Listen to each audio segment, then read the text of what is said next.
Hello guys, in this video I'm going to show you how to use the orientation lock mode on the Insta360 Go camera. This is the Go3, but you can use this on the previous versions as well. It is a very cool feature and I'm going to show you how to turn it on and how it works. So to do that, you just have to turn on your camera and go to the home page.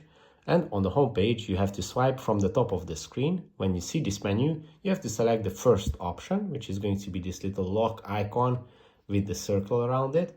And now the orientation lock is on. And I'm going to show you what it does. It's pretty cool. When you start recording, it is going to correct any small movements. As you can see it in the video, it looks like I'm not even moving, but I'm going to show you if I twist it completely, then it's going to move, but it looks like it has a gimbal on. So even though I can record in any directions and it is not going to shake.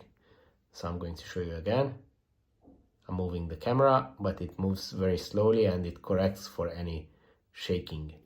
So yeah, it's a pretty cool feature. You can turn it on and you can turn it off in this menu.